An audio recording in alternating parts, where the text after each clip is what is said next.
Picture this: Japan, 1800s. A lone figure walks down a dusty road, his wooden cane tapping rhythmically against the ground. He seems unremarkable at first, just a blind masseur making his way through the countryside. But this is no ordinary man. This is Zatoichi, perhaps the most legendary blind swordsman in Japanese history. What makes Zatoichi's story so fascinating isn't just his blindness. It's how he turned what many would consider a weakness into his greatest strength.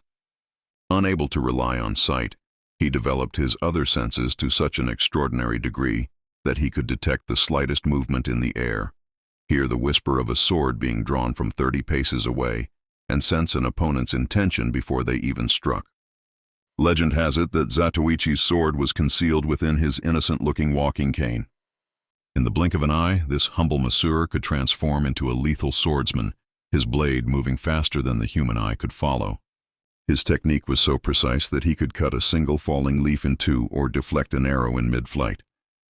But what truly set Zatoichi apart was his moral code. In a time when many samurai served whoever paid the highest price, he chose to protect the weak and stand against injustice. He would often be found in small villages, helping farmers against corrupt officials or defending merchants from Yakuza extortion. One famous tale tells of how Zatoichi once faced 50 bandits alone.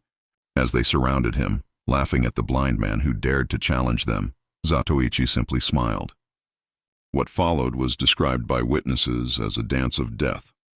His sword moving like lightning, his feet never missing a step despite his blindness. When it was over, not a single bandit remained standing, and Zatoichi hadn't received so much as a scratch. The most remarkable aspect of Zatoichi's legend is how it inspired generations of Japanese people. His story taught that true strength comes not from what you can see, but from what you believe in. His blindness wasn't a disability.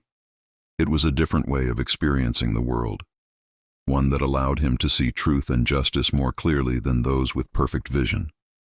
Today, Zatoichi's legacy lives on, not just in the countless films and stories about him, but in the enduring message that our perceived weaknesses can become our greatest strengths. He showed us that sometimes you need to close your eyes to truly see, and that the fiercest warriors aren't always those with the sharpest swords, but those with the strongest hearts. That's the true legend of Zatoichi, the blind samurai who feared nothing, who showed us that limitations exist only in our minds, and that true vision comes from within.